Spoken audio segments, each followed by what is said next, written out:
show where we unlock the real secrets of wealth in the United States every single day.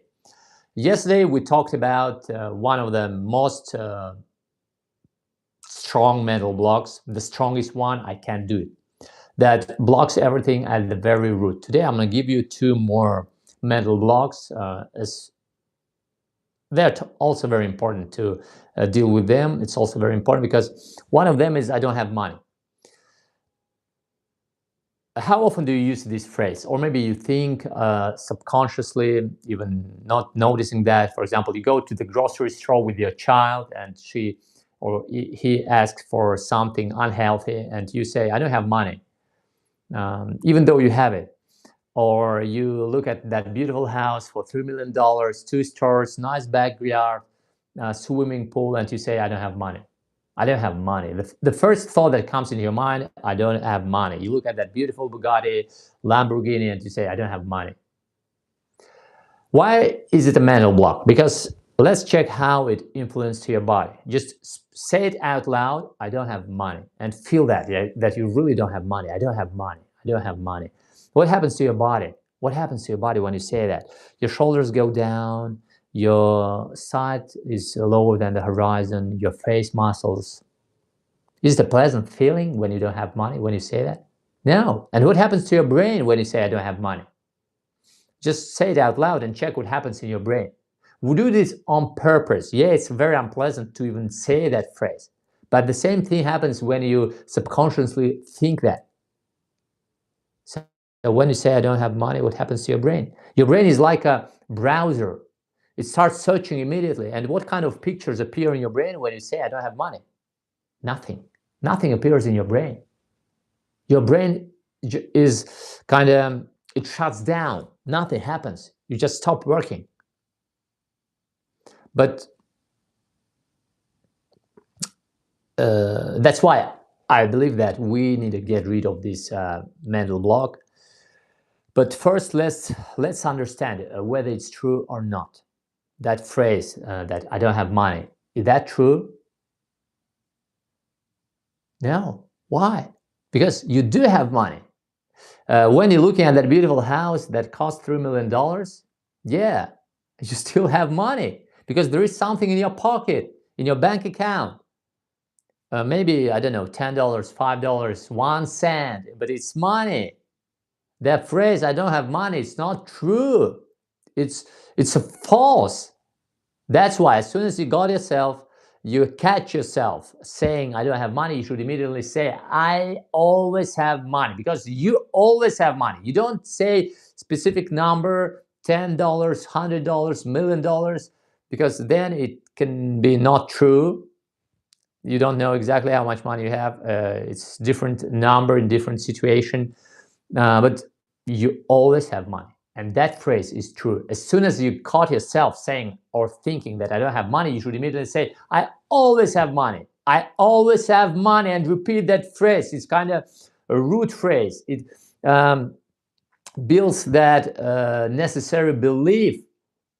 Because, for example, if you have a belief that I don't have money, it's kind of in your brain. If you repeat it again and again, it becomes your belief. And someone comes to you, a good guy, you know him. You can trust him, and he says, I have a good deal. Today you need to invest $500,000 and you don't have that money. And he says, in 6 months you will get back $1.5 million. It's a fantastic deal, actually. But you have that belief, I don't have money. I don't have money. What would you say to him? Oh, why did you come to me? It's a great deal, but why did you come to me? I don't have money. But if you have that idea that you have money, I always have money. And the very same situation, a friend of yours comes to you and says, there is a deal, huge, wonderful deal. If you invest today $500,000, you get back $1.5 million, and you can trust that deal. It's 100% worth, but you don't have $500,000. What would you say? Would you say that, why did you come to me? No. The question will arise immediately in your mind. How can I get that $500,000? Where can I borrow that money? What can I sell? Maybe I can sell my soul. So your brain starts working immediately in the direction of doing something, finding something. And maybe you will not achieve that goal of $1.5 million, but when you start at least doing, you start kind of making attempts. You tried once, you tried twice, you tried the third time, and you got something. Yeah, you haven't gotten $1.5 million, but you've gotten, I don't know, 500,000 or 300,000. But there is at least something. It's not about achieving your goal, actually. Your goal, you need that goal to start doing something, to kind of inspire yourself, to motivate, to get you started. Then your goal can be changed, and you won't be upset about that. It's absolutely okay. But when you have that belief that I always have money, you at least have a chance because you start doing something. That's why as soon as you caught yourself saying, I don't have money, you should immediately stop yourself and say, I always have money. But that phrase that you still don't have $3 million to buy that beautiful house, 2 stars with swimming pool, backyard. So how should we transform this phrase to make it work, to start helping you achieve your goals? We should say it differently. We should say, I don't have $3 million to buy this house 2025 with a backyard, huge swimming pool, 3 stars in Chelsea, Manhattan. Let's imagine. Speak it out loud. You can change this house with everything you want. Maybe it's a Bugatti Chiron, maybe it's a Lamborghini, maybe your house is a different type of thing, anything you want. And say it out loud. And check what's happening in your body. How do you feel yourself when you say that? I don't have $3 million to buy this wonderful house 2025 with backyard, swimming pool, 3 stars, nice neighborhood. Do you feel the same as when you say I don't have money? No, it's absolutely different. You feel way better. And what happens in your mind? What does your mind see? What does your brain see? If you use your mental Google, what does it see? House, 3 stars, 2025, backyard, swimming pool, nice neighborhood, Chelsea, Manhattan. So nothing actually changed. You still don't have that $3 million, but your brain started working absolutely different in a different way. And that's why it's very important to pay attention on what you say, how you think, because your brain immediately starts blending everything in one big mass. Because there is the law of saving energy. Brain is a very high energy consuming part of our body. And it will not work until you push it doing something. That's why you have to always control what you say, what you think. The second thing is I can't afford it. How often do you say this? Not so often, as I don't have money, but still it happens, it takes place. And why is a mental block? Because what happens when you say I can't afford it? What happens to your body? How do you feel yourself? I can't afford it. I can't afford it. And you're looking at that, I don't know, business class taxi.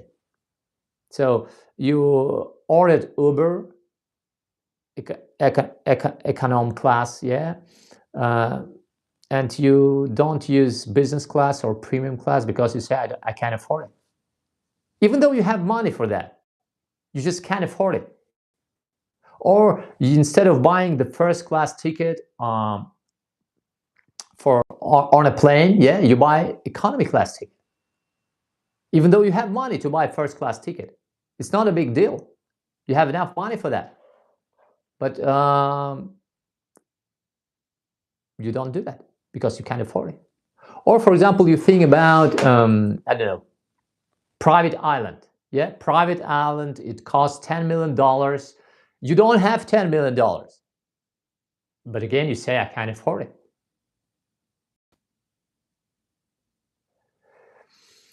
What happens to your body? Yeah, when you say that, it just shuts down. What happens to your brain when you say I can afford it? It just shuts down. That's why it's a mental block. The same things as I can't do it, I don't have money. So your brain just stops working. How to deal with this one? What does it mean I can't afford it? So when we're talking about the private island, you don't have $10 million. But when we're talking about a business class taxi, you have that money too. You can afford business class. But you say, I can't afford it, even though you have money for that. In that phrase, I can't afford it, is it true or false? And it's very important. What's the meaning of this phrase, I can't afford it? When you say I can't afford it, you actually say, I do not allow myself. I do not let myself have this thing. In other words, you say, I prohibit myself. You say, I don't allow myself to have it. And it works very, very deeply. Everything you don't have in your life, you have not allowed yourself to have. But the question is, can you allow yourself? Yeah, you can. Allowing is not a problem. You can afford anything. You can allow yourself a private jet. You can allow yourself to have a private island. You can allow yourself to have that beautiful house with 3 stores, backyard, huge swimming pool, and everything you don't have in your life, you have not allowed yourself yet. You can allow anything, but what can't you do? You can't buy it because you don't have enough money to buy it. And as soon as you caught yourself saying, I can't afford it, you should immediately change that phrase to, I allow myself. I allow myself to have this beautiful car. I allow myself to live this beautiful life. I allow myself this wonderful trip. I allow myself this wonderful relationship. It's not about money, guys. It's not only about money. It's about everything. Everything you don't have in your life, you have not allowed yourself yet. It doesn't mean that after you allow yourself, you will immediately have it. No. You will not have private island tomorrow. But the process of creating that island will begin only when you allow yourself. That's why take all of your goals, all your list of things that you want to have in your life and say, I allow myself to have this Bugatti Chiron. I allow myself to live this beautiful life. I allow myself to marry this wonderful person, and so far and so on. The first thing that you should do immediately, the easiest thing. But we still have that phrase, I can't afford it. How to transform it to make it help you. Actually, when you look at that private jet or private island or that beautiful house, what actually happens? You can afford it, yeah, but you can't buy it. So we should say, I don't have $10 million to buy this private island in the Pacific Ocean. Just say that out loud. I don't have $10 million to buy this private island in the Pacific Ocean. What happens to you? Do you feel better now? Yeah. And what happens in your mind? What does your brain see? It says private island, it says $10 million, Pacific Ocean.